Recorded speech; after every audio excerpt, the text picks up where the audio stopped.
Assalamualaikum. Di video kali ini kita akan membahas mengenai history accounting. Sejarah akuntansi di dunia. Pada tahun 5500 sampai 4000 sebelum Masehi, Mesopotamia kuno mulai mengembangkan ilmu menulis, menghitung, dan pembuatan uang. Selanjutnya, pada zaman Mesir kuno dan Babilonia pada tahun 2055 sampai 1650 sebelum Masehi. Jadi, mulainya praktik akuntansi telah terjadi sejak zaman Mesir kuno, yaitu sekitar tahun 2055 sebelum Masehi. Di zaman tersebut, orang-orang Mesir sudah melakukan perdagangan antar daerah. Mereka selalu mencatatkan transaksi secara sederhana.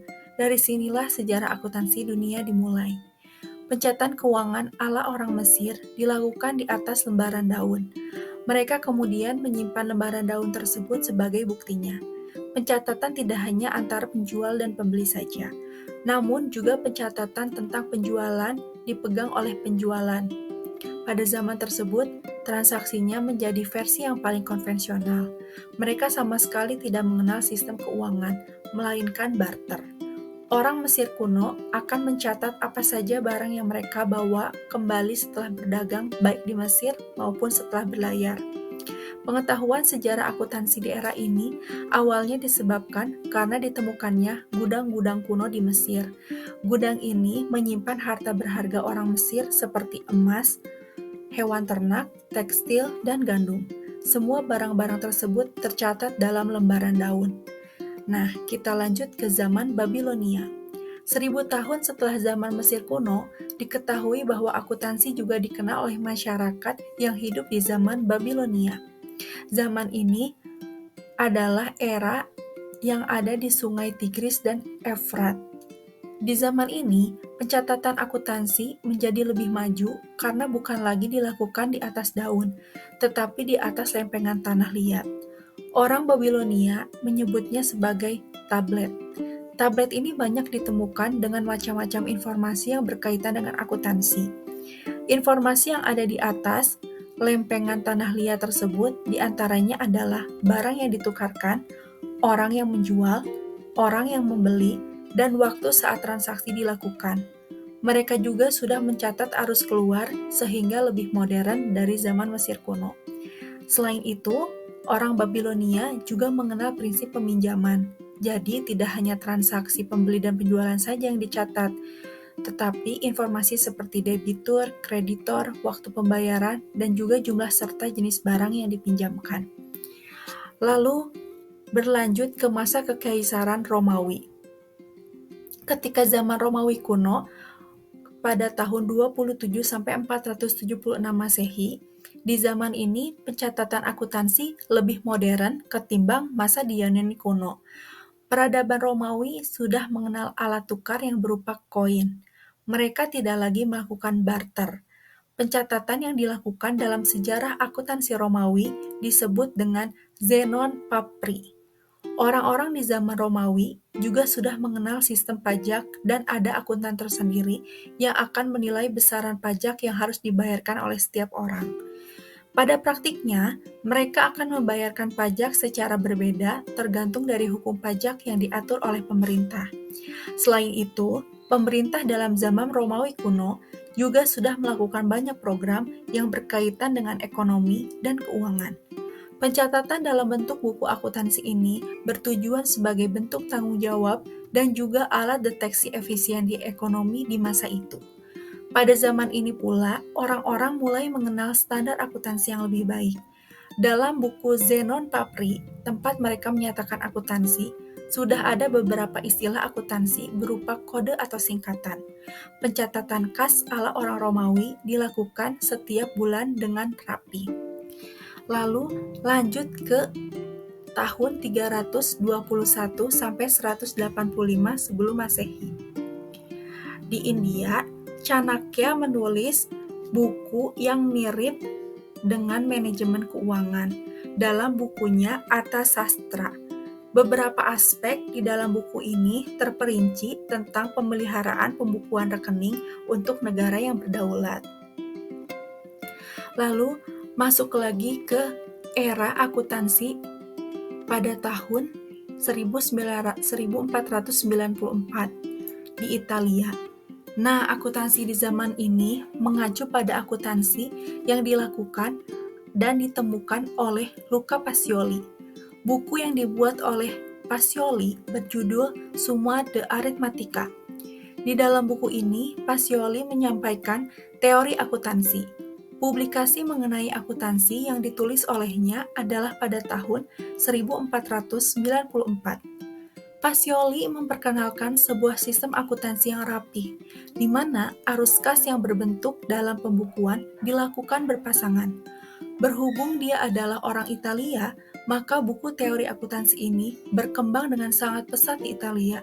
Secara ekonomi, Italia menjadi maju di Eropa kala itu. Kemudian, ilmu yang satu ini terpisah dari aritmatika dan diberi nama akuntansi. Meskipun Perang Dunia II mengguncangkan ekonomi di wilayah tersebut, ilmu yang satu ini masih tetap berkembang dengan pesat. Aturan akuntansi pun berlaku di dunia dan tidak hanya di area tertentu saja. Ada dua sistem yang selanjutnya menjadi sistem akuntansi yang sangat terkenal di dunia, yaitu sistem kontinental dan sistem Anglo-Saxon di Amerika Serikat. Pada tahun 1494, Luca Pacioli mempublikasikan buku yang berjudul Summa de Arithmetica, Geometrica, Portizioni et Proporzionalia. Dalam buku tersebut terdapat subjudul Tractus de Computis et Scriptoris yang mengajarkan sistem pembukuan berpasangan. Subjudul inilah yang menjadi cikal bakal munculnya akuntansi. Setahun setelah buku tersebut dipublikasi, akuntansi mulai diterapkan di Italia. Nah, dalam praktik akuntansi, ada dua aliran pemikiran utama, yaitu sistem akuntansi kontinental dan Anglo-Saxon. Yang pertama terutama digunakan di Eropa, sedangkan yang kedua digunakan di Inggris, Amerika, dan negara-negara berbahasa Inggris lainnya. Meskipun kedua sistem memiliki tujuan yang sama untuk mencatat transaksi keuangan secara akurat dan memberikan wawasan tentang kesehatan keuangan perusahaan, terdapat perbedaan yang signifikan dalam pendekatan dan penerapannya. Salah satu perbedaan utama antara akuntansi kontinental dan Anglo-Saxon adalah filosofi yang mendasarinya.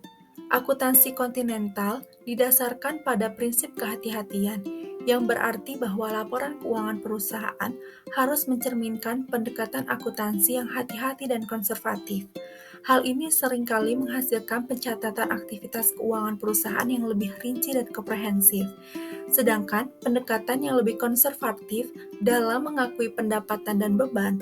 Sebaliknya, akuntansi Anglo-Saxon menekankan transparansi dan relevansi, dan sebagai hasilnya, perusahaan seringkali lebih bersedia untuk mengakui pendapatan dan beban ketika hal tersebut terjadi, daripada menunggu hingga hal tersebut terrealisasi sepenuhnya.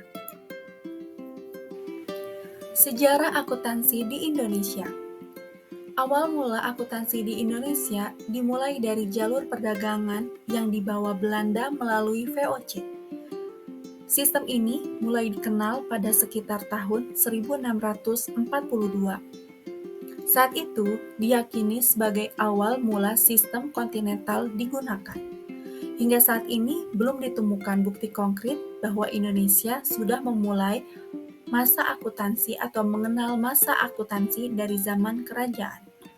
VOC memulainya dengan mencatatkan hasil penjualannya dalam sebuah buku kas. Kemudian, pada tahun 1747 ditemukan praktik sistem akuntansi pertama di Indonesia. Praktik tersebut dilakukan oleh salah satu perusahaan di Jakarta, yaitu perusahaan Appian Society. Perusahaan tersebut menggunakan sistem pembukuan ganda atau double entry yang pertama kali dikemukakan oleh Luca Pacioli. Sistem ini menjadi dasar untuk menyusun laporan keuangan suatu perusahaan.